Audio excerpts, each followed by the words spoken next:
Спомена во најавата на прилогот, во текст се уписите за новата студиска 2023-2024 година слободни 10.473 места, од нив 5.074 за редовни студии финансирани од државниот буџет, 4.439 за редовни со кофинансирање и 960 за вонредни студенти.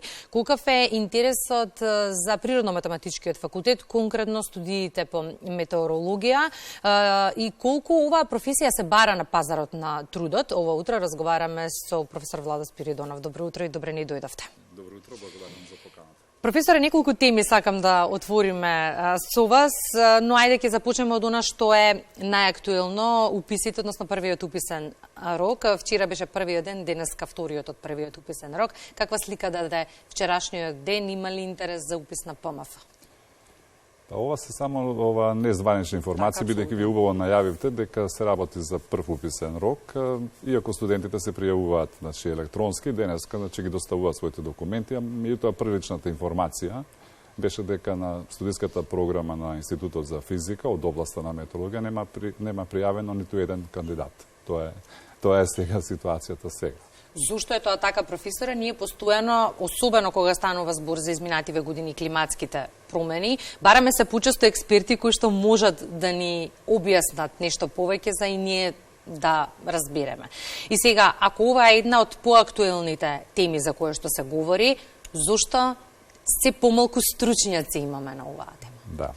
И јас исто така се прашувам, бидејќи доста се заложувам во оваа насока да се мотивираат младите, да се запишат нови студии, бидејќи на Институтот формиравме нова студиска програма за прв цикл студии, не само за метеорологија, меѓутоа и за другите студиски програми. Исто така, за метеорологија има новина што наскоро ќе биде од Одборот за акредитација, се надеваме позитивна информацијата за втор цикл студии за мастер која трае една година.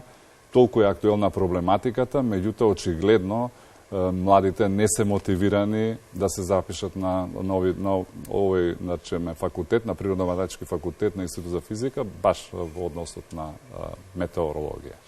Кога се размислува за факултетот, генерално секогаш се размислува за идната професија и за можното вработување. Кој е бенефитот од студирање на метеорологија и каква е состојбата со пазарот на трудот? Има ли македонскиот пазар на труд потреба од оваа професија во моментов? Може ли лесно да се најде вработување? Едноставно кажано. Институтот за физика, не случајно има неколку студиски програми, бидејќи физиката како наука е фундаментална наука и навистина треба да го има своето место во општеството, бидејќи од тука се поитекнува. Сега метеорологијата е една студиска програма, која што е многу интердисциплинарна, која што во ова време во кое што живееме, време на климатски промени, на временски екстреми, метеорологијата има суштинско значење, би можел да кажам и понагласено дека треба да представува дел од културата на едно општество и една стратешка дисциплина, но за жал ситуацијата е таква, има дефицит на кадри. Прво би сакал само да истакнам дека има неколкумина метеоролози дипломирани, се точната бројка не ја знам, меѓутоа 5 до 10 мина, кои што веќе 15 години се дипломирани метеоролози, меѓутоа работат или по други професии, или во други дејности, или не се вработени во институциите. Слабо ли е платена професијата? Генерално, за тоа и се размислува најчесто. Зошто бараат алтернативна опција? Затоа што едноставно нема подолго време, очигледно не може да најдат свое работно место, нема конкурси или не знам, тоа треба да се прашат институциите, зошто младите, дипломирале и едноставно имале љубов кон метеорологијата, не се вработени. Јас добивам постојано пораки на интернет и преку мејл, колеги мои кои што подржуваат исклучително сите овие заложби, меѓутоа не се вработени. Исто така не се запишуваат студенти. Кадровската состојба во Македонија во односот на оваа дисциплина, сега зборувам за метеорологија, таа не е најзначајната, велам, во општеството, меѓутоа е премногу значајна, бидејќи секое утро се будиме со информацијата за невреме, какво ќе биде времето, какви ќе бидат информациите, зборуваме за климатски промени и така натаму. Јас навистина не знам, и токму затоа ви благодарам искрено, значи Македонската радиотелевизија и вам дутринска програма, што на некој начин сакам да кажам, ја афирмираме оваа работа, затоа што има уште 2 уписни рокови, па можеби некој ќе се запише по метеорологија. Има ли интерес државата за создавање на вакви стручни кадри? Стипендирали, поддржували? Па секоја држава треба да, тоа велам на почетокот кажав, стратешка дејност, секоја држава треба да инвестира во развојот на метеорологијата.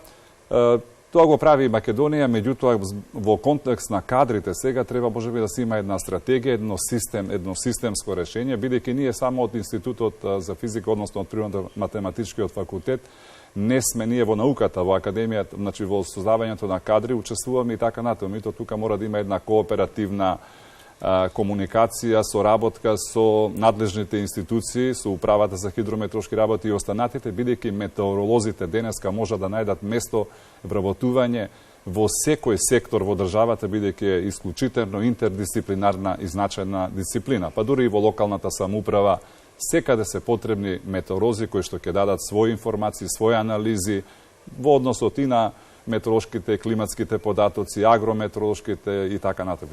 Ова е само еден од аргументите кои што им го даваме на младите зошто да се запишат на метеорологија, бидејќи еве го имаат и денешниот ден, го имаат и вториот, па и третиот уписен рок и можноста да ја искористат. Токму така, и затоа и јас себе би сакал да упатам еден апел, значи до сите млади кои што имаат љубов кон овој позив, дека дефицитарна е, значи државата со овие кадри, со овие специфични кадри, значи со навистина првенствено заложба моја и повик да оние невработени метеоролози навистина да си го најдат своето работно место, а за сите оние млади кои што се уште размислуваат, има индиции, има такви, да речеме, насоки, дека можеби ќе се најде некој решение системско во комуникација со значи, надлежните, односно деканот на Природно-математичкиот факултет и владата, Министерството за образование и наука, да едноставно се мотивираат млади, да се стипендираат нивните студии и да се понатаму да се запишат, ако сака, дури на постдипломски студии. Сега ајде да отвориме и другата тема, она што секако не интересира, па ќе може и идните генерации кои што ќе запишат метеорологија и ќе завршат, да ги објаснуваат овие метеоролошки појави и феномени кои што се случуваат, да ние навистина граѓаните немаме разумно објаснување што ни се случува. Некарактеристични годишни времиња, имавме и пад на температурите, имавме и невремиња кои што направија сериозни материјали штети. Некаде кон средината на летото Светската метеоролошка организација потврди дека Ел Нињо се вратил. Деновиве српските метеоролози повторно најавуваат супер клеточна бура на Балканот, за кој што сакам да ми појасните точно за што станува збор, бидејќи веројатно и не разбираме, но како да ги објасниме овие метеоролошки појави, професоре, на што се должат? Често поставувано прашање и луѓето си го поставуваат прашањето од причина што како започна ова летна сезона, ако се сеќавате, беше доста влажна и доста променлива, крајот на пролета. Токму имавме овде емисија, ако помните. Тоа беше таа прва фаза која што би рекол беше влажна и променлива, често со врнежи, грмежи и така натаму. Па втората половина, односно втората фаза беше она лето екстремно со екстремна топлина, кога навистина имавме и тропски ноќи и имавме навистина, посебно во урбаните средини, во Скопската средина и топлотни острови, односно доста повисоки температури. Така да, тоа беше таа втора половина. Сега имаме и сега последна трета, значи, кога имаме исто така топлина во атмосферата, меѓутоа има и зголемена влага, присуство на влага и затоа беше малку неподносливо ова втора половина на летото, до ова освежување на после 28 после Богородица.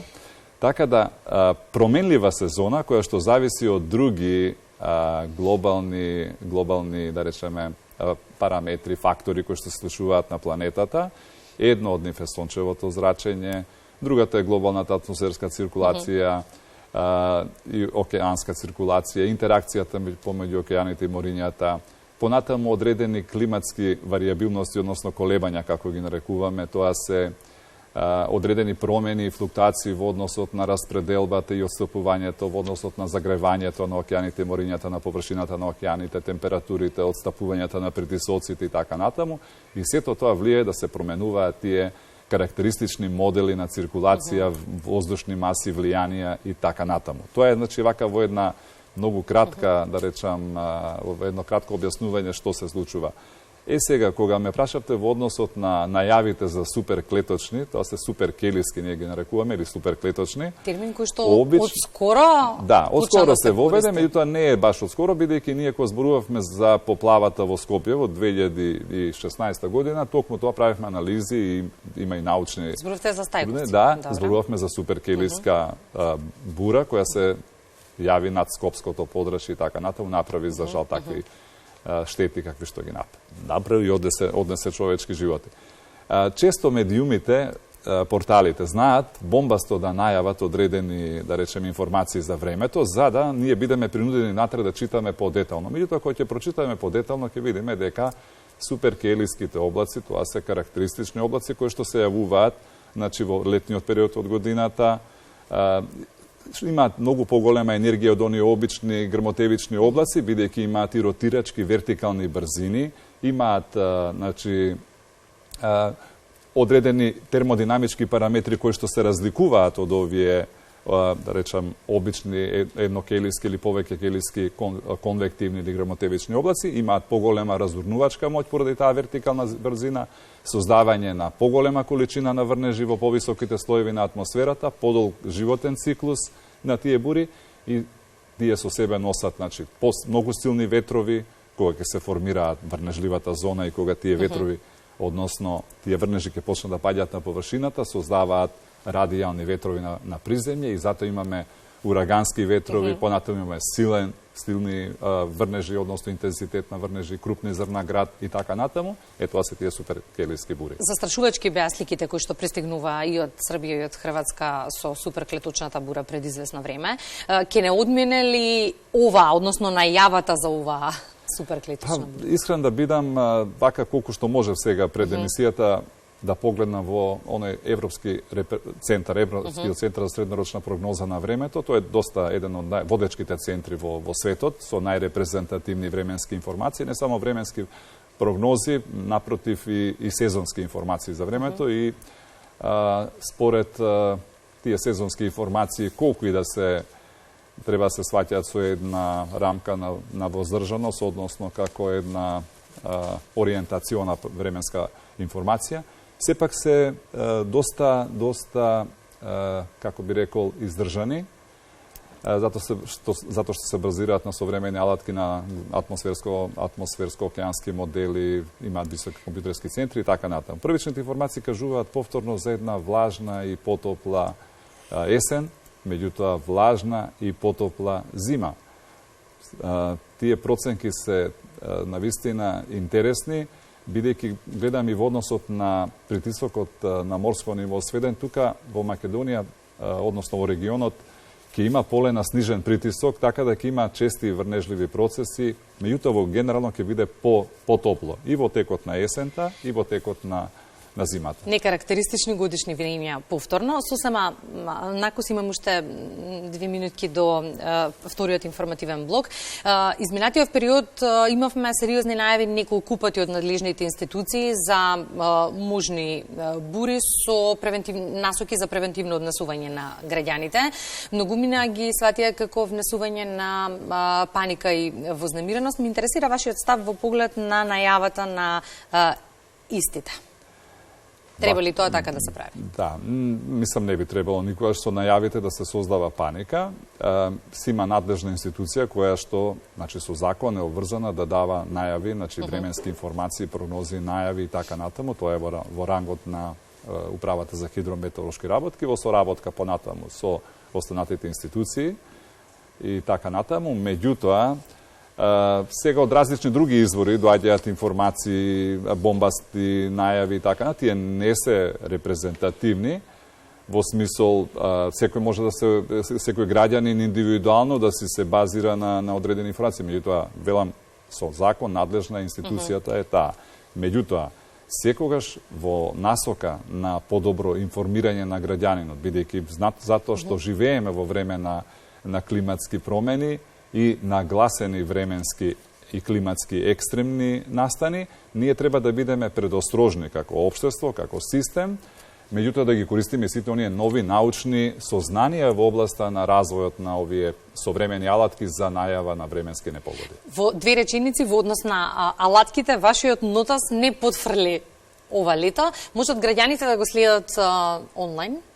Да, граѓаните можат да го следат. Сега не знам дали серверот на Финки работи во контекст на Нотас, бидејќи веќе ја промовиравме веб страната. Наскоро очекуваме мобилна апликација за да сите, а верувајте има премногу корисници кои што секојдневно се интересираат затоа што стекнале одредена доверба, бидејќи самата алатка има и покритие научно и едноставно верификација и поширока од Македонија, односно Европа и пошироко во светот. Благодарам професоре за гостувањето во Македонија наутро. Јас се надевам дека следната средба ќе ни биде со убави информации во однос на уписите, ќе имате полна катедра, па и многу генерации кои што ќе ја наследат вашата работа. И јас верувам и навистина барем еден студент да се запише, јас ќе видам среќа. Во добивка сме, да. Благодарам за гостувањето.